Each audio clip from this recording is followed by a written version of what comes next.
नमस्कार, मैं senior inspector Himanshu Rawat crime petrol Dastak में आपका स्वागत करता हूं। एक बहुत ही खतरनाक केस आया था हमारे पास। किसी का मर्डर किया गया था पूरी मास्टर प्लानिंग के साथ। किसने किया था ये मर्डर, क्यों किया था, कैसे किया था, कई सवाल थे। इतनी मास्टर प्लानिंग के साथ मर्डर किया गया था, ऐसा तो पॉसिबल ही नहीं है कि कोई दस्तक ना हुई है। हम भी जानने को बेचैन थे कि इस मर्डर के पीछे क्या राज है। और यकीन मानिए, जितनी विचित्र ये हत्या थी उससे ज्यादा शॉकिंग इससे जुड़ी हुई कहानी थी।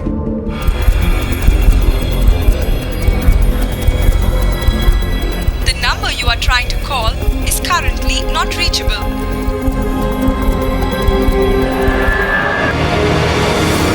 जी अच्छा ठीक है। क्या? नहीं मां, रीना वहां भी नहीं है। क्या? अब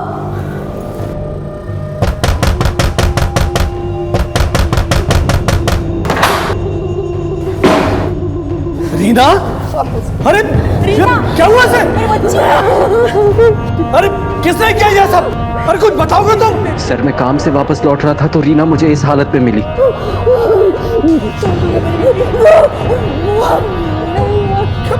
मैंने भी पूछा लेकिन कुछ बता नहीं पा रही है।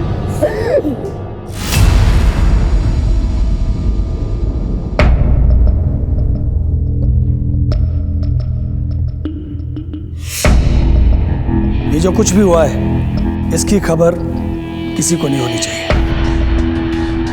मैं अगले हफ्ते रीना की शादी करवा दूंगा। बदनामी की ये कहानी इस चार दीवारी के अंदर ही रहनी चाहिए।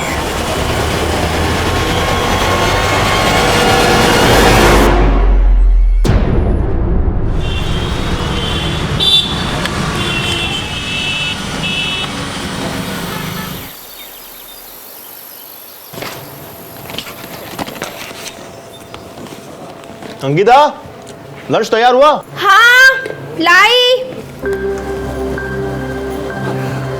आज आप कितने बजे तक आ जाएंगे? वही रोज की तरह 7 बजे। मैं भगवान से प्रार्थना करूंगी कि आज आपका काम हो जाए, प्रॉपर्टी की कोई बड़ी डील फाइनल हो जाए। काम प्रार्थना से नहीं, कोशिश से बनता है। चलता हूं।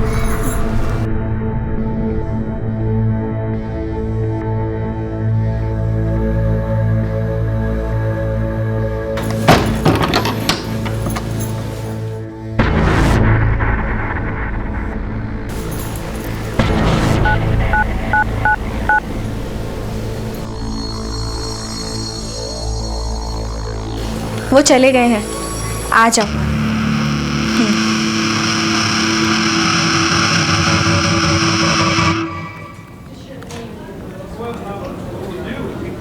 हाँ बेटा, मैंने सारे डिटेल्स भेज दिए, ईमेल चेक कर लेना। सर। हाँ मनीष।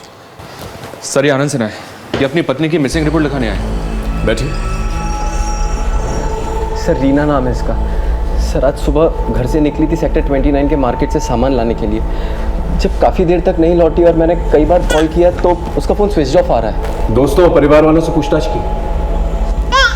सर हमारा कोई दोस्त है ही नहीं। क्या मतलब? कहाँ से हैं? कटवाल गांव। सर रीना का अतीत बड़ा ही अशांत रहा है। कुछ साल पहले रीना के परिवार में आपसी दुश्मनी के कारण रीना का रेप हुआ था। रीना के चचेरे भाई जग्गू ने किया था उसके साथ ये दुष्कर्म। इस हादसे के बाद रीना अपने पिता अमृतपाल के लिए अपमान का दाग बन चुकी थी। मैं अगले हफ्ते रीना की शादी करवा दूंगा। लेकिन रीना और मैं कॉलेज में साथ पढ़ते थे और एक दूसरे से प्यार करते थे, जिसका पता उसके पिता अमृतपाल को नहीं था। हम लोगों ने भागकर शादी करने का फैसला किया और यहाँ आकर शादी कर ली। उसके परिवार वालों ने तुम्हें ढूंढने की कोशिश की या रीना ने अपने माँ बाप से मिलने की कोशिश की? सर रीना ने तो नहीं, लेकिन मैं गया था अमृतपाल से मिलने के लिए, उनसे माफ़ी मांगने के लिए। माफी? अरे मेरा बस चले तो तुझे और रीना को जिंदा गाड़ दूं मैं। सारी दुनिया में मेरा तमाशा बना के मुझसे माफी मांगने आया तू? अरे मर चुकी है रीना, मेरे लिए मर चुकी है। और सुन, चुपचाप निकल जा यहां से और दोबारा यहां आने की गलती मत करना। अगर दोबारा आया तो यहां से जिंदा वापस नहीं जाएगा। निकल यहां से।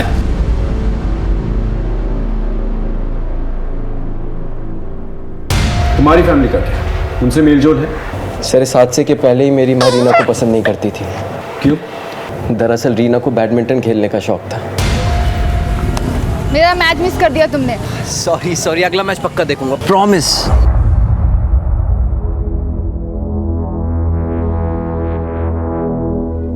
आनंद, तुम्हें कितनी बार कहा है मैंने, हमारी घर की होने वाली बहू इस तरह के खेल कूद में हिस्सा नहीं लेगी, जहाँ पर खेल कम और टंगे ज्यादा देखते हैं। देखने वालों की नजर पे है माँ जी। अपने बच्चे को दूध पिलाती माँ को भी लोग बुरी नजर से देखते हैं। आनंद, फैसला कर ले, तुझे मेरे साथ रहना है या इसका साथ निभाना है।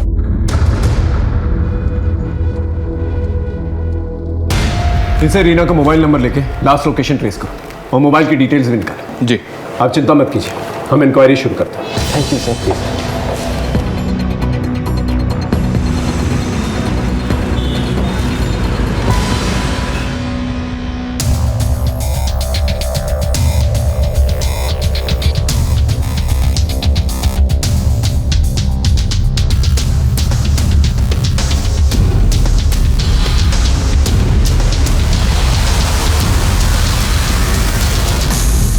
सर, रीना की last location sector 29 central market में ही थी।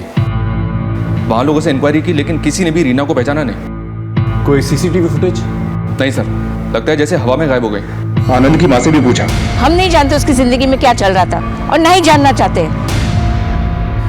कहीं रीना के लापता होने का कारण उसके साथ वो हादसा तो नहीं? लेकिन सर, आनंद के मुताबिक पिछले 2 साल से रीना अपने परिवार से मिली तक नहीं है।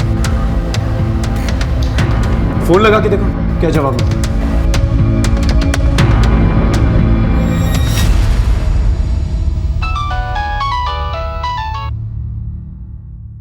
हेलो, रीना के पिता अमृतपाल बोल रहे हैं। रॉन्ग नंबर, और दोबारा फोन मत करना। हेलो, फोन कर दिया सर, दोबारा ट्राई करता हूँ।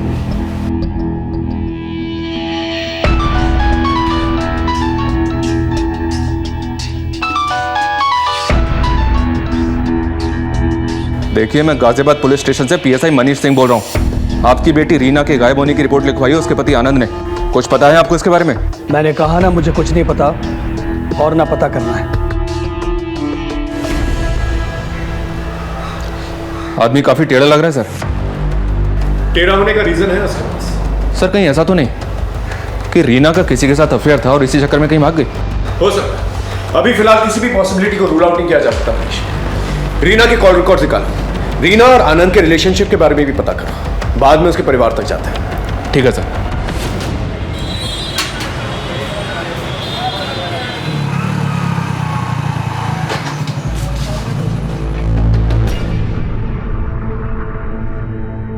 अंकिता कहाँ चली गई?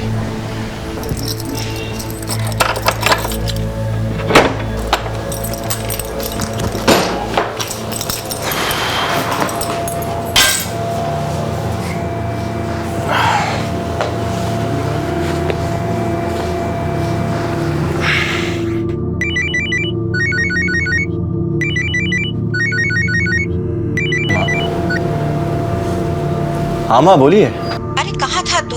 कब से फोन लगा रही हूँ तेरा। अंकिता कहाँ है? 2 घंटे हो गए फोन नहीं उठा रही। सब ठीक तो है ना बेटा? हाँ माँ, सब कुछ ठीक है। वो अंकिता बाजार गई होगी। काम कैसा चल रहा है तेरा? बस ठीक चल रहा है माँ, थोड़ा समय जाएगा संभालने में। अच्छा, आप ये बताइए, जो मैंने आपसे कहा था, आपने उस बारे में कुछ सोचा? मेरा जवाब तुझे पता है, मेरा इरादा कोई नहीं बदल सकता।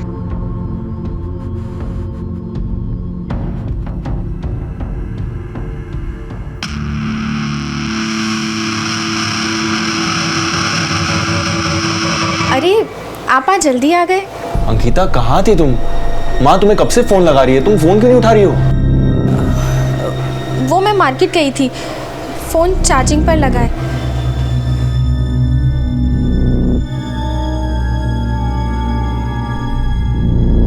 साहब, आनंद और रीना यहाँ 2 साल पहले रहने आए थे। वैसे तो दोनों खुशहाल ही रहते थे, लेकिन बच्चे के पैदा होने के बाद दोनों लड़ने झगड़ने लगे थे। चुप, एकदम चुप, बहुत जुबान चलने लगी है तेरी। साहब, आनंद रात को बीवी से झगड़ा करके जाता था और सुबह में नशे की हालत में आता था। पैसों का भी प्रॉब्लम चल रहा था।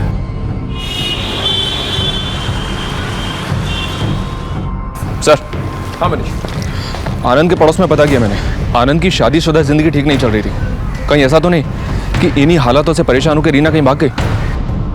मैंने भी यही अंदाजा लगाया था मनीष, लेकिन शायद वो अपने छोटे बच्चे को छोड़कर कहीं जाए ना। रीना का पास काफी अशांत है। हो सकता है उसके लापता होने का तार उसके गांव कटवाल से जुड़ा।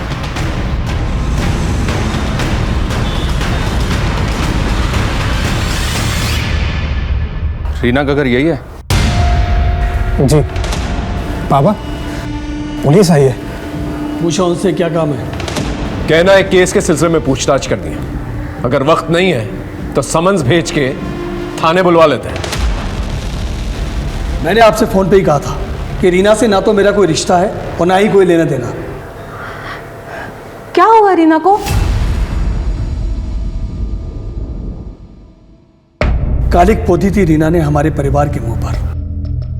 जग्गू ने उसके साथ जो कुछ भी किया, उसके बाद मैंने उसके लिए एक बहुत अच्छा रिश्ता तय किया था, लेकिन रीना मेरे नाक के नीचे मेरे ही टुकड़ों पर पलने वाले एक मामूली से आदमी आनंद के साथ भाग गई। इतना सब होने के बावजूद आनंद ने रीना को अपना लिया, उससे शादी भी कर ली। वो तो आपके पास माफी भी मांगने आया था। आनंद, उसकी बातों पर भरोसा मत करना। वो मेरे पास माफी मांगने नहीं, जायदाद में हिस्सा मांगने आया था। अगर सीधी तरह से आपने रीना को उसका हिस्सा नहीं दिया ना, तो मुझे कोर्ट जाना पड़ेगा। हाँ, अगर आप रीना को अपनाना नहीं चाहते तो मत अपनाओ, लेकिन उसे उसका हिस्सा तो देना पड़ेगा। अच्छा, तो कोर्ट जाएगा? जा, मुझे जो देना था वो दे चुका हूं। अब तुझे इस घर से सिवाय बेइज्जती के और कुछ नहीं मिलेगा। हम यहाँ रीना की मिसिंग कंप्लेंट की तफ्तीश करते हैं। क्या आप लोग में से कोई जानता है कि रीना कहाँ है? एक बार चली गई सो चली गई, पलट के वापस नहीं आई सर। ठीक है, जैसे आप लोगों को कुछ पता चलता है हमें बताइएगा।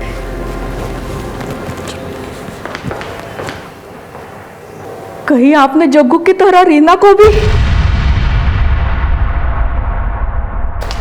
इस आनंद ने हमसे झूठ कहा। मैं गया था अमृतपाल से मिलने के लिए, उनसे माफी मांगने के लिए। अगर इनकी बात माने तो ये मामला कुछ और ही है सर। हो सकता है कि आनंद ने ही रीना के साथ कुछ कर दिया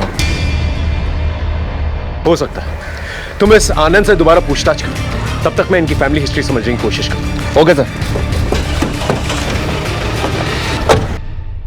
सर, वो अमृतपाल झूठ बोल रहा है। सर, आप तो मिले होंगे ना उनसे, जान ही गए होंगे कैसे लोग हैं वो।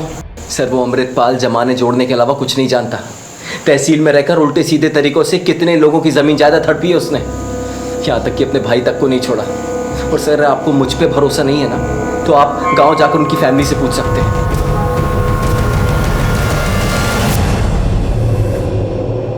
साहब, अमृतपाल ने हमें बर्बाद कर दिया था। सारी उपजाऊ ज़मीन उसने अपने नाम पे कर ली थी और सारी बंजर ज़मीन उसने हमारे लिए छोड़ दी। इस बात को लेकर जब मेरे बेटे जगन्नाथ ने आवाज़ उठाई तो अपनी ही बेटी के बलात्कार की झूठी केस में उसे फंसा दिया। मुझे आज भी याद है।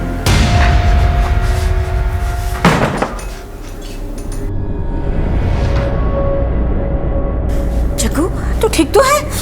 माँ, वो मेरे पीछे पड़े माँ, वो मुझे मार देंगे। मैं बस तुझसे मिलने आया था। तुझे पता है ना माँ, मैंने रीना का बलात्कार नहीं किया था, मुझे फंसाया गया था। मैं जानती हूँ बेटा। जग्गू, मुझे जाना होगा माँ, अपना ख्याल रखना। जग्गू,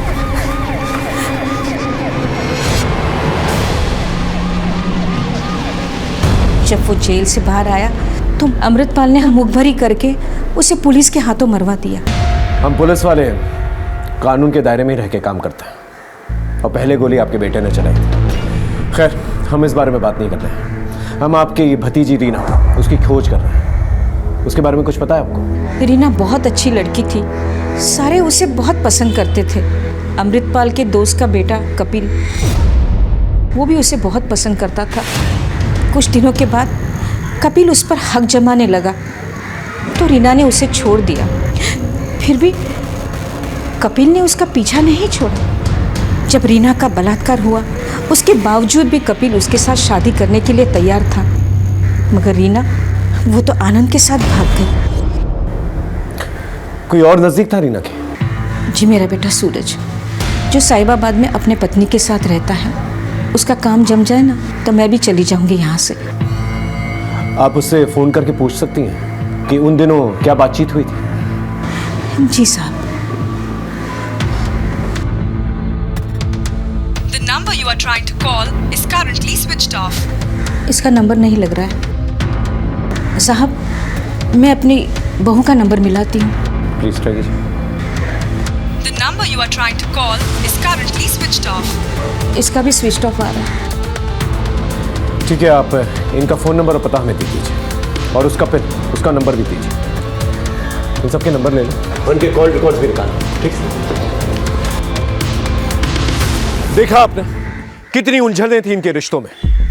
कोई भी ब्लॉक सीधी नहीं बैठ रही थी और हम हर एक मिलती लीड के साथ और ज्यादा हैरान होते जा रहे थे। यहां से मैं आपको लेके चलता हूं उस मौका वारदात पे जहां से हमने इस कहानी की शुरुआत की थी। चलो साइड। फोन किसने किया था? सर मैंने फोन किया था आपको। हाँ बोलिए। साहब मैं अपनी सहेली अंकिता से मिलने आई थी। आई तो देखी दरवाज़ा खुला पड़ा था, अंदर जाके देखी सारा सामान बिखरा पड़ा था और घर में भी कोई नहीं है सर। लेकिन सर एक बात मुझे बहुत खटकी। चलिए मैं आपको दिखाती हूँ।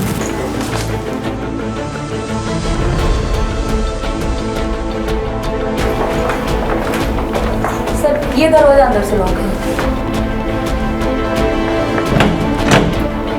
शुक्ला तोड़।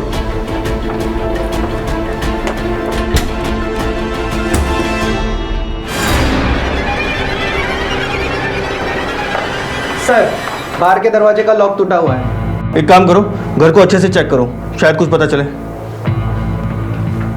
यहाँ और कौन कौन रहता है? सर अंकिता और उसके हस्बैंड कुछ ही महीना पहले शिफ्ट हुए हैं सर।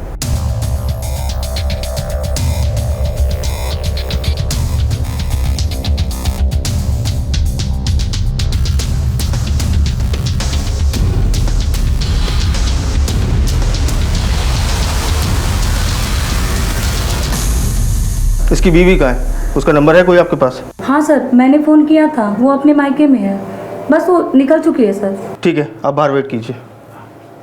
सर। हाँ शुक्ला। सर घर का कैश और ज्वेलरी दोनों सेफ है। घर में ज्वेलरी और कैश सेफ है, लेकिन सामान सारा बिखरा पड़ा है, जैसे कि कुछ तलाश किया गया हो। पर क्या? शुक्ला एक काम करते हैं, मोहल्ले के लोगों से आसपास पूछताछ करते हैं, शायद कुछ क्लू मिल जाए।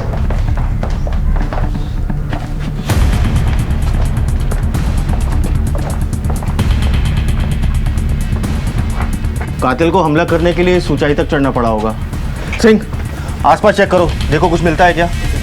चेक करो।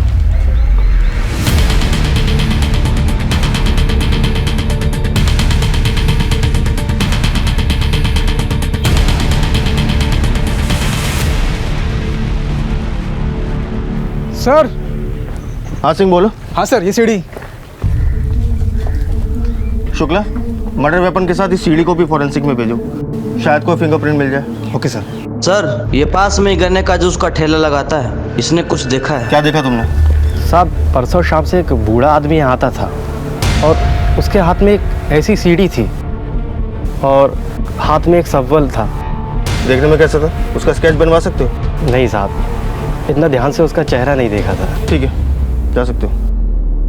शुक्ला। जी सर। इस बूढ़े आदमी के बारे में पता करो, मुझे लगता है कि हमलावर यही है। और इस सीढ़ी और सब्बल के बारे में भी पता करो, देखो ये कहाँ से खरीदा गया है। पास ही में एक मजदूर चौक भी है, वहाँ भी पूछताछ करो। Okay sir.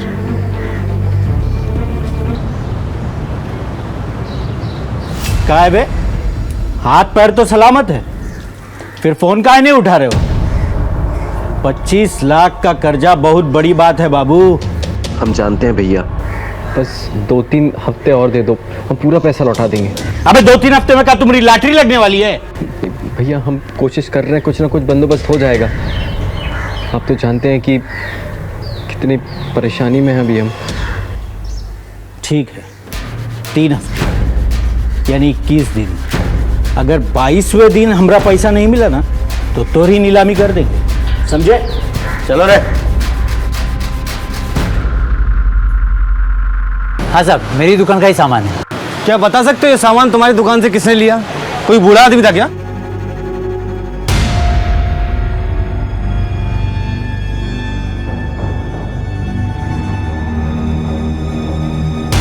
हाँ साहब बूढ़ा आदमी था। आप उस बूढ़े आदमी का स्केच बनवा सकते हो? इतना साफ तो याद नहीं है साहब मुझे। ठीक है, थैंक यू। कांस्टेबल एक काम करो, इस एरिया के सारे सीसीटीवी फुटेज चेक करो, कहीं ना कहीं कैप्चर तो हुआ होगा। सर मैं 1 हफ्ते के लिए अपने मायके गई थी क्योंकि मेरे पति भी गांव जाने वाले थे। अंकिता, क्या लगता है आपको, आपके पति की हत्या किसने की होगी? सूरज की किसी से कोई दुश्मनी थी? पता नहीं सर, मेरे पति तो बहुत सीधे साधे इंसान थे, प्रॉपर्टी डीलिंग का काम करते थे। लेकिन सर उनका कुछ दिनों से एक समीर नाम के प्रॉपर्टी डीलर से झगड़ा चल रहा था। इनफैक्ट सर उस समीर ने उनको धमकाया भी था। ठीक है अंकिता, अभी आप जा सकती हैं, ज़रूरत पड़ने पे हम आपको फिर बुलाएंगे। जी सर।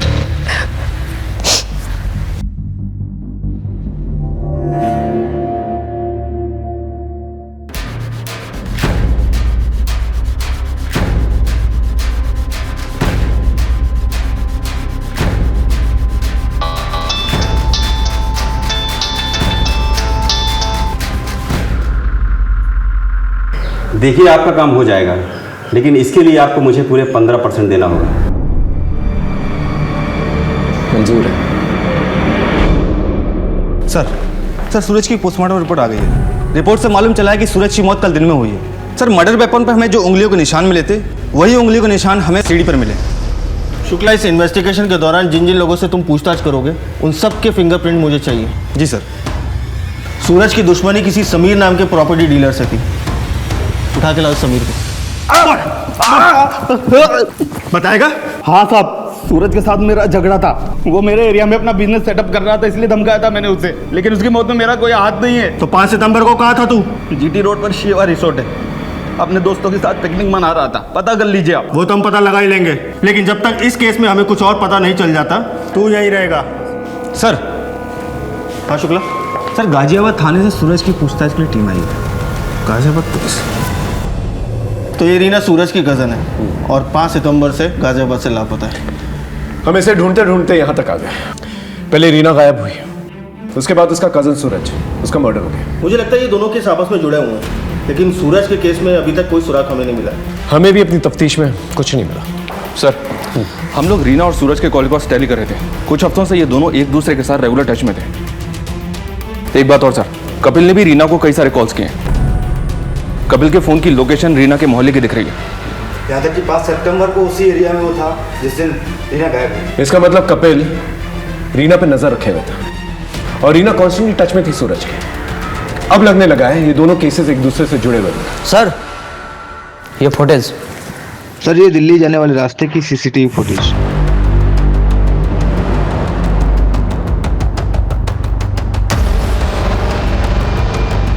ये बूढ़ा आदमी सीसीटीवी फुटेज में क्लियर दिख रहा है और दिल्ली जाने वाले रास्ते से दिख रहा है, और जिस ऑटो से ये निकला था उसका नंबर भी साफ साफ दिख रहा है। शुक्ला, एक काम करो, इस ऑटो को ट्रेस करो और पता लगाओ ये आदमी कौन है। Okay sir. और हम लोग आनंद से पूछते हैं ये रीना, कपिल और सूरज का क्या ट्रायंगल है? दोनों खानदानों में खूनी जंग चल रही थी, दोनों एक दूसरे से नफरत करते थे, ये बात समझ में तो आ रही थी, लेकिन रीना और सूरज की दोस्ती, ये बात हलक से नहीं उतर रही थी। इन दोनों के बीच में क्या चल रहा था? सवाल जितने चौंकाने वाले थे, जवाब उतने ही हैरत अंगेज। हम 2 दिशाओं से भटकते भटकते एक सड़क पे आ गए थे।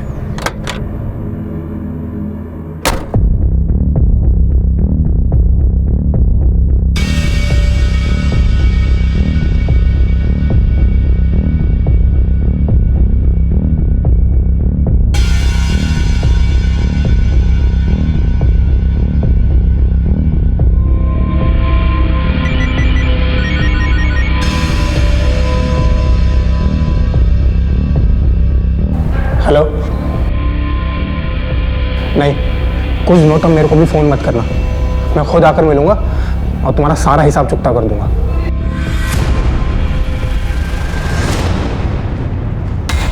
क्या सूरज का खून हो गया? सर रीना का कुछ पता चला? वो हम पता कर रहे हैं। पहले तुम बताओ, तुम इस कपिल के बारे में क्या जानते हो? वो प्यार करता था रीना से, अपना हक जताता था रीना पर, और तो और वो घर तक पहुंच गया था सर। हाथ जोड़ते मेरा पीछा छोड़ दो। कौन सी भाषा में समझाया हम तुमको? दोबारा रीना के पास भी दिखे ना तो सोच लेना। निकलो यहाँ से। बहुत बड़ी भूल कर दी रीना तुमने। चल निकल निकल, दोबारा नजर मत आना। तो ये बात पहले क्यों नहीं बताई हमें? सर मुझे लगा वो क्या कर सकता है, बस इसीलिए। ये कपिल कहाँ रहता है? बहरामपुर। इन दोनों रीना और सूरज के बीच में बहुत बातचीत हो रही थी, क्यों? सर सूरज बहुत अच्छा आदमी था, उनके पूरे परिवार में वही एक समझदार इंसान था। वो रीना के साथ मिलकर अपने और अमृतपाल की फैमिली के बीच सुलह कराना चाहता था। रीना उसका साथ दे रही थी। जिस दिन सूरज का मर्डर हुआ 5 सितंबर, तू कहाँ था? मैं वकील के दफ्तर में था, सारा दिन कागजी कार्रवाई में ही गुजर गया था।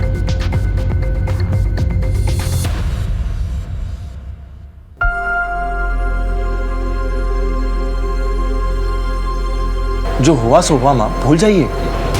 एक नए सिरे से शुरुआत कीजिए माँ। और ले देखिए, एक चाचा जी तो है हमारे, इस नफरत की लड़ाई को हम यही खत्म कर देते हैं।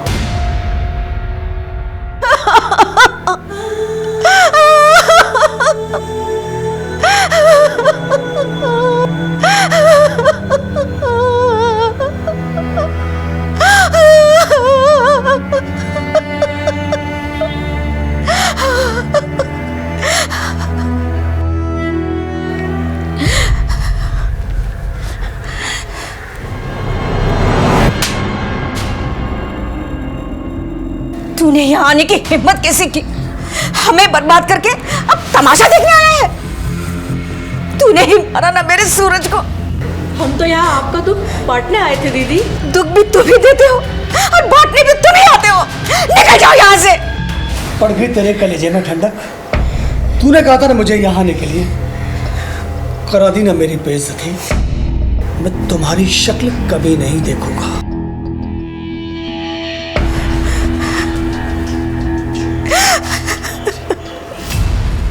रीना ने तुझे छोड़ दिया, लेकिन तूने रीना को नहीं छोड़ा, क्यों? क्योंकि सर मैं रीना से बहुत प्यार करता था। और रीना आनंद से? नहीं सर, आनंद ने तो उसे फंसाया था। इसलिए तूने उसे किडनैप कर लिया? कहाँ है रीना? सर ये क्या कह रहे हैं आप? मैं भला उसे क्यों किडनैप करूंगा? ज्यादा भोला बनने की कोशिश मत कर, समझा? इन दिनों तो उसको फॉलो कर रहा था। बोल क्या खेल खेल रहा है? हाँ सर, मैं गया था उसके पास, लेकिन ये कोई अपराध थोड़ी ना है। देख, मेरे सब्र का इम्तिहान मत ले, समझा? सच सच बोल। सर रीना और आनंद के झगड़े चल रहे थे, तो मुझे लगा कि शायद रीना को अपनी गलती का एहसास होगा कि उसने आनंद को क्यों चुना, और मुझे लगा कि वो मेरी ज़िंदगी में दोबारा वापस आ जाएगी, इसलिए मैं उसके आसपास रहता था। 5 सितंबर को कहाँ था तू?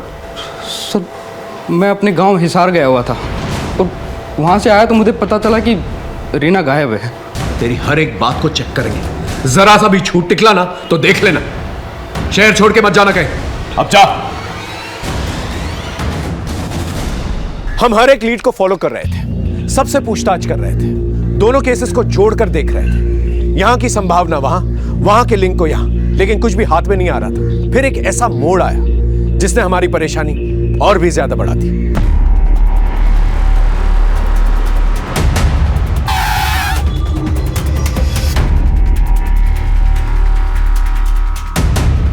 साहब ये देखो साहब।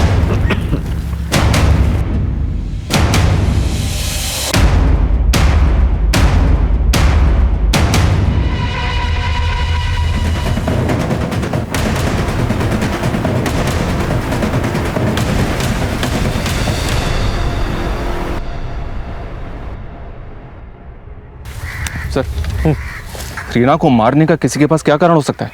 कारण तो है मनीष। अमृतपाल के पास रीना ने भागकर शादी की, कपिल के पास रीना उसके हाथ आते आते निकल गई, और आनंद के पास इनके बीच में झगड़े जो हो रहे थे। मुझे तो रीना के भाई सचिन पे भी शक है, क्योंकि रीना की मौत से सीधा फायदा है उसका। और इन सबसे हटकर रीना का पास्ट सबसे बड़ा कारण है। लेकिन सर कपिल के अलावा ही चेक किया हमने, वो अपने गांव हिसार में ही था। जरूरी नहीं हर इंसान जो अपना काम खुद ही करे, वो किसी और से भी करवा सकता है। इन दोनों परिवारों के बीच में काफी तनाव था। एक परिवार में जग्गू का इनकाउंटर हो जाता है और सूरज की हत्या, और दूसरे परिवार में रीना की हत्या। इन सब परिवार वालों की एक लिस्ट बनाओ, इन सब पे नजर रखो, इनकी कॉल हिस्ट्री निकलवाओ। कोई तो है जिस परिवार के पीछे पड़ा हुआ है। ये रीना की पोस्टमार्टम रिपोर्ट आई है सर। पोस्टमार्टम रिपोर्ट के हिसाब से मौत सर पे चोट लगने से हुई है, डिफ्यूज एक्सोनल इंजरी, जिसकी वजह से स्कल में क्रैक पड़ गया। परिवार वालों से कुछ पता चला? हमने हर एक मेंबर के कॉल रिकॉर्ड्स और उनकी मूवमेंट्स चेक किए। एक बात सामने आई है सर, ये अमृतपाल दोनों ही मर्डर्स के दिन गाजियाबाद में था और हर बार कुछ घंटों के लिए इसका फोन भी बंद था। सूरज की पत्नी अंकिता की ये बात झूठ थी सर कि वो मायके में थी, जबकि उसका फोन गाजियाबाद में ही राजनगर में एक्टिव था और अक्सर वहीं एक्टिव रहा है। रीना के भाई सचिन के भी कॉल रिकॉर्ड्स हमने खंगाले सर, उसमें 1-2 नंबर्स ऐसे सामने आए हैं जिन पर इसने उन दिनों कई सारे कॉल्स किए हैं, हम चेक कर रहे हैं। एक काम करो, अंकिता को थाने बुलाओ और इस अमृतपाल और सचिन पे नजर रखो, एक एक को घेरते हैं। इस बूढ़े आदमी को तुमने अपने ऑटो से छोड़ा था ना? हाँ साहब, इसको यमुना विहार में छोड़ा था साहब, बहुत जल्दी में था साहब। 50 रुपए की जगह सर 100 रुपए दिया। और कोई बात नोटिस की तुमने? सर इसके पास एक ब्लैक कलर की बैग थी साहब। तुम उस जगह ले जा सकते हो जहाँ पर उसे छोड़ा था? जी साहब। चल, ये रहे तुम्हारे कॉल रिकॉर्ड्स। हमसे झूठ क्यों कहा तुमने कि तुम्हारे पति के मर्डर के दिन तुम अपने मायके में थी, जबकि तुम गाजियाबाद में थे, राजनगर में? क्या छुपा रहे? सर वो मेरा किसी के साथ अफेयर चल रहा है। लेकिन तुमने तो कहा था कि तुम्हारा पति एक अच्छा इंसान है, तुम्हारी अच्छे से देखभाल करता है, फिर ये अफेयर? सर मैं सूरज को बहुत प्यार करती थी, लेकिन मुझे उससे पति का सुख नहीं मिल पा रहा था, इसलिए सर मेरे कदम थोड़े बहक गए थे। कौन है? क्या नाम है इसका? मेरे कॉलेज का ही दोस्त है सर, अनिल। और उसके साथ मिलकर तुमने सूरज की हत्या कर दी? सर ये आप क्या कह रहे हैं? सूरज के साथ ऐसा करने का मैं सोच भी नहीं सकती। और सर ये बात आप भी जानते हैं, जिस वक्त सूरज की मौत हुई उस दिन राजनगर में थे हम दोनों। सर मेरी बात का यकीन कीजिए। हमारे पास शक की भी वजह है और यकीन की भी। हमारी नजर है तुम पर।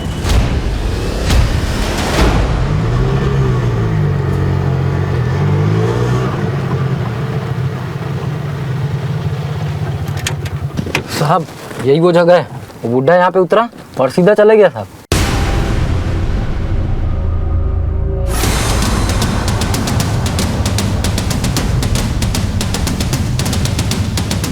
सारे एरिया को छान मारो।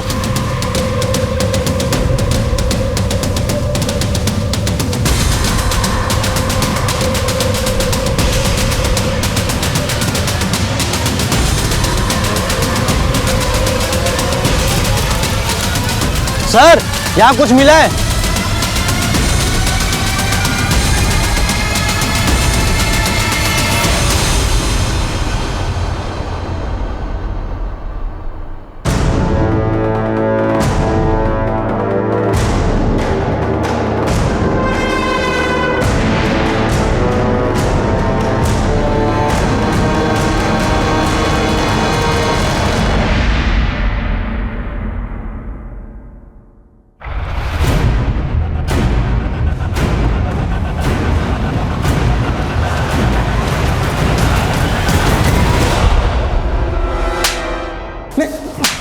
बोल, इतने पैसे लेके कहां जा रहा था तू? रीना के मर्डरर्स के पास? नहीं सर, रीना की हत्या और मैं। तो फिर ये सब क्या है? सर मुझे एक्चुअली प्रोस्टिट्यूट के पास जाने की लत लग गई थी सर। पापा पैसे देते नहीं थे तो मैंने सोने में मिलावट करके पैसा कमाया सर। बस उन्हीं का हिसाब चुकता करने जा रहा था सर। तो फिर भागा क्यों? सर मुझे लगा आप लोग सोने के मिलावट के केस में मुझे पकड़ने आए हैं सर। ये सब मेरे को जग्गू भैया ने सिखाया सर। जग्गू जिसने तेरी बहन का रेप किया? सर रीना खुद नहीं जानती थी उसका रेप किसने किया सर। उस हादसे के बाद पापा ने उसे घर में कैद कर दिया था और सर हम लोग को बाद में पता लगा कि वो प्रेग्नेंट है, तो पापा ने उसका अबॉर्शन करा दिया और कपिल के साथ उसकी शादी फिक्स कर दी, जिससे किसी को कुछ पता ना चले।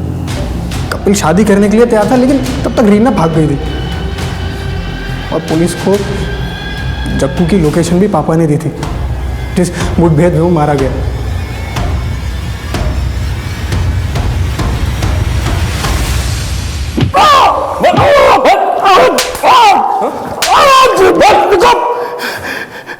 क्यों मार रहे हो तुम मुझे इतना? तुमको मालूम है ना कि ये गैर कानूनी है और इसके लिए मैं तुम्हें कोर्ट में घसीट दूंगा। कोर्ट जाने लायक बचेगा तब ना। हटा दे। देखो देखो, बता दो, सब बता दो। शुरुआत से बता। अरे जग्गू तू। चाचा, तुमने बहुत नाइंसाफी की हमारे साथ। अरे पैसे पैसे का मोहताज बना दिया हमें, लेकिन अब नहीं चलेगा तुम्हारा ये सब। शराब पी के आया क्या है? चल निकल यहाँ से, निकल। छोड़ूंगा नहीं मैं तुम्हें चाचा। मुझे समझ नहीं आ रहा था कि जग्गू से कैसे छुटकारा पाऊं। और फिर एक दिन रीना, अरे क्या हुआ से? रीना का बलात्कार किसने किया है ये उसे नहीं पता था। जो हो गया उसे तो नहीं बदल सकता था, लेकिन जग्गू को इस केस में फंसाकर उससे मैं जरूर छुटकारा पा सकता था। इसलिए मैंने जग्गू के खिलाफ FIR दर्ज करा दी।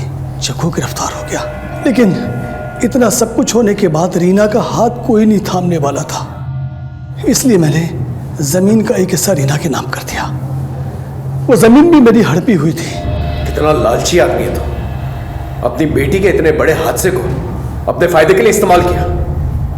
जग्गू को दोबारा कैसे फंसाया? जेल से छूटने के बाद जग्गू और भी खतरनाक हो गया था और पुलिस का एक वांटेड मुजरिम था। इसलिए मैंने उसके लोकेशन की इंफॉर्मेशन पुलिस को दे दी। चल अब इतना बता दिया तो ये भी बता दे, रीना और सूरज के मर्डर के दिन तू गाजियाबाद में क्या कर रहा था और तेरा मोबाइल फोन क्यों ऑफ था? दोनों के मर्डर में तेरा हाथ है ना? बोल बोल। नहीं, गाजियाबाद में अक्सर तहसील के काम से जाता हूँ और वहाँ मुझे अपना फोन स्विच ऑफ रखना पड़ता है। मैंने इन दोनों में से किसी का मर्डर नहीं किया। सर, ये अमृतपाल क्या सच कह रहा है? अगर इसका हाथ नहीं है तो फिर किसका हाथ है? क्योंकि इसके अलावा हमारे रडार में और कोई बूढ़ा आदमी नहीं है। हमने रीना और आनंद की पूरी जिंदगी खंगाली, सारे एलिबाइज भी चेक कर लिए, कुछ नहीं मिला। कुछ तो मिसिंग है मनीष।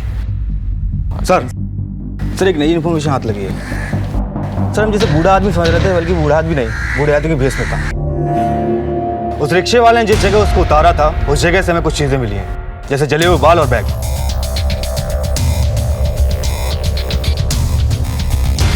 और एक बात सर हमें इस पे जो उंगलियों के निशान मिले हैं ये वही हैं जो हमें सीढ़ी और सब्बल में मिले थे।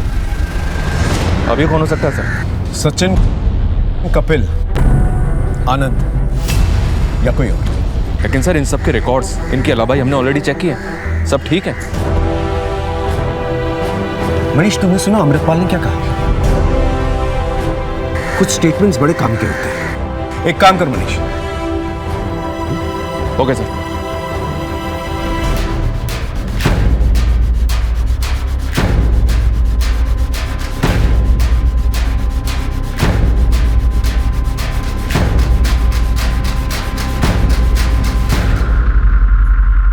जी हाँ, उस दिन पूरे दिन आनंद ऑफिस में था मेरे साथ, लेकिन इतनी सी बात के लिए मुझे यहाँ लाने की क्या जरूरत थी? जरूरत थी क्योंकि हमने तेरी थोड़ी सी हिस्ट्री निकाली। तूने उस रिकवरी एजेंसी के खिलाफ कोई केस ही दर्ज नहीं किया। 5 सितंबर को तो ऑफिस में भी नहीं था। ऊपर से तेरे खुद के खिलाफ जालसाजी के कई कंप्लेंट्स हैं। अब अपनी वकालत खुद करेगा या एक अच्छे वकील को बुलाओ? दरअसल मैं प्रॉपर्टी के कुछ फेक डॉक्यूमेंट्स बना रहा था। किसके प्रॉपर्टीज के?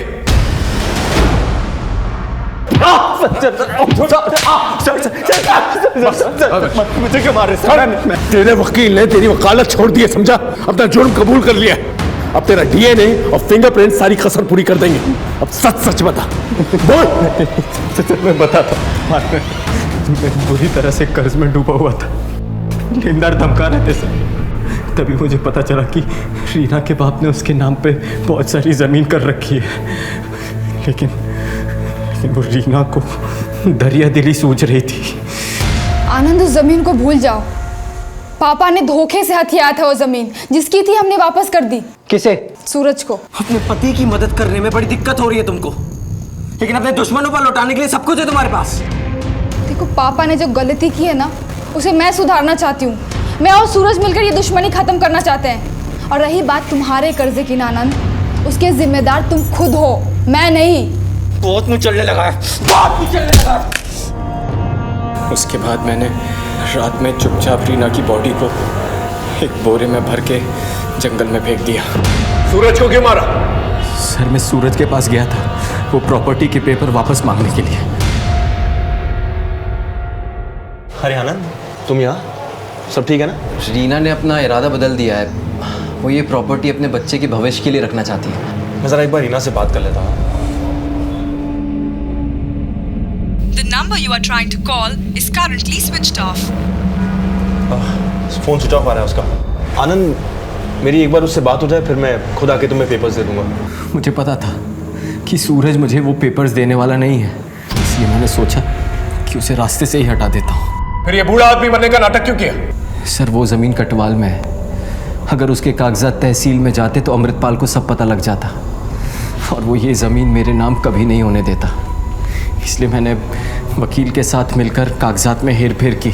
अमृतपाल की सूरज के परिवार से दुश्मनी है, ये सब जानते हैं। इसलिए मैंने उसके जैसा हुलिया बनाया और सूरज पर नज़र रखना शुरू कर दी। और मर्डर वाले दिन अपना मोबाइल वकील के यहाँ छोड़कर मैंने सूरज को अपने रास्ते से हटा दिया। फिर मैंने सूरज के घर जाकर उसके घर की तलाशी ली और वो डॉक्यूमेंट्स ले लिए। यमुना विहार में जाकर मैंने अपनी वेग और मेकअप का सारा सामान जला दिया। रीना का बलात्कार क्यों किया?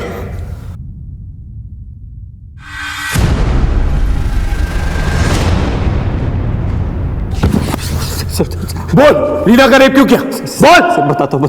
सर वो अमृतपाल रीना के लिए रिश्ते ढूंढ रहा था और वो कपिल उसके पीछे पड़ा हुआ था। सर मुझे लगा कि रीना मेरे हाथ से निकल जाएगी, इसलिए मैंने अपने एक दोस्त से कह के उसका रेप करवा दिया और खुद हमदर्दी जताने चला गया। मैं रीना को भगा कर ले गया, सोचा कुछ दिन में सब कुछ ठीक हो जाएगा, लेकिन कैसा इंसान है तू? अपनी लालच में इतनी तबाही मचाई और सारी जिंदगी जेल में सड़ना और यही सोचना। हर जुर्म के पीछे एक कहानी होती है, एक दस्तक होती है। जो वक्त रहते संभल गए तो संभल गए, वरना जुर्म की ये खाई अच्छे अच्छों को निगल जाती है। फिर मिलेंगे एक नए केस के साथ। तब तक देखते रहिए क्राइम पेट्रोल दस्तक। मकसद बताना नहीं, बचाना है।